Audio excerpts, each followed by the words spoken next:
बहुत सारे ऐसे तट है जो जहाँ पे आस्था तो बहुत है लोगों के अंदर, लेकिन जाते हैं फिर मन खट्टा हो जाता है, इतनी गंदगी है। कर लो। युवाओं को इस दिशा में विचार करना चाहिए कि जिस प्रकार से हम व्यक्तिगत रूप से हम अपने जितने साफ सुथरे रहना चाहते हैं, उसी प्रकार से अपनी माँ जिसके आधार पे हमारा अस्तित्व टिका हुआ है, इस सृष्टि का चरोचर में जो भी प्राणी का अस्तित्व है उससे संबंध रखता है, तो उसका भी कहीं ना कहीं साफ सफाई उसकी हो। गंगा की सफाई के लिए इतना बड़ा अभियान चला, यमुना जी का अभियान चला और नदियों का अभियान चला, क्या नर्मदा जी के लिए अभियान की आवश्यकता सरकार को महसूस नहीं हुई है?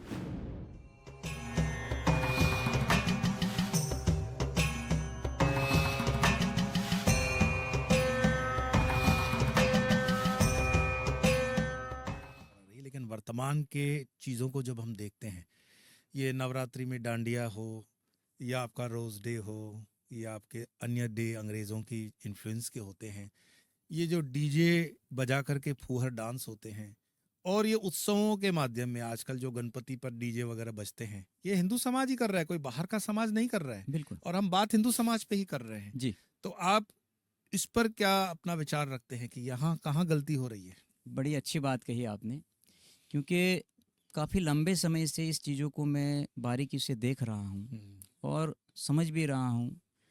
कारण भी ध्यान में आ रहा है कि इसके पीछे कारण क्या है। संघ के द्वितीय सरसंघ चालक जी, पूज्य गुरु जी ने एक चीज़ कही थी, उसमें कहा था कि जो हिंदू की जो डेफिनेशनों के विषय में जब उन्होंने कहा था, तो एक विषय में कहा था कि हिंदू को पॉलिटिकल हिंदू नहीं बनना चाहिए। ठीक है। हिंदू को मूल अपनी संस्कार, अपनी परंपरा, अपनी आस्था, अपनी जो भी मूल व्यवस्था है उससे उसको धारण करते हुए अपनी आप को हिंदुत्व की स्थिति में खड़ा करना चाहिए। आज जो हो रहा है वो ज़्यादातर हिंदू पॉलिटिकल हिंदू की अभिव्यक्ति बन रहा है।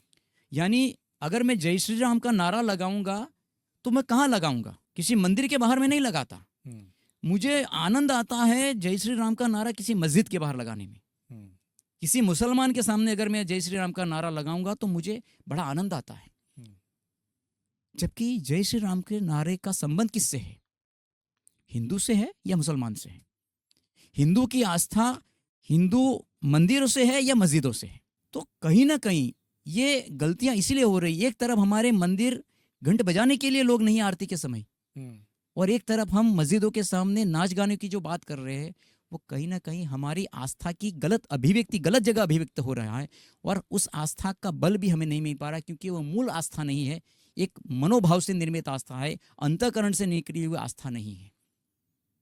और इसी का कारण हम धार्मिक जो व्यवहार या फिर जो जो प्रोसेशन होता है वो धार्मिक की बजाय एक उपद्रवी, एक प्रकार से एक छिछोरापन जैसा दिखता है। बिल्कुल, फुहरपन है, छिछोरापन है, गंदा नंगा नाच हो रहा है। सिर्फ और सिर्फ डीजे हो तो ही जैसे वो संभव है। इस प्रकार की ये जो उसको देखने वाले लोग हैं वो उसको समझ नहीं पा रहे कि क्या बज रहा है, तो वो देखते इसलिए कि कोई भीड़ जा रही है। महात्मा महामंडलेश्वर शंकराचार्य के समय जो बैठे हुए अधिकारी हैं, कभी ये क्यों नहीं इस पर कहते हैं कि ये गलत है?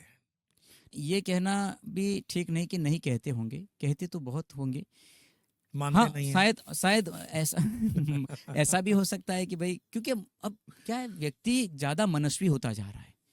स्वतंत्रता तो हमने पा, लेकिन स्वच्छंदता की दिशा में हम आगे बढ़ रहे हैं, स्वतंत्र नहीं बन रहे हैं। बिल्कुल, हम स्वतंत्र हो, किसी के अधीन न हो, वो हमारा व्यवस्था है। हम तो सभी को आत्मनिर्भर बनने की व्यवस्था में ले जाते हैं, लेकिन ये स्वच्छंदता इतनी बढ़ गई है कि हम, जैसे आपने कहा कि साधु संत या अपने जो श्रद्धेय स्थान से बैठे हुए लोग कहते हैं, उसकी भी हम बात नहीं रखते हैं।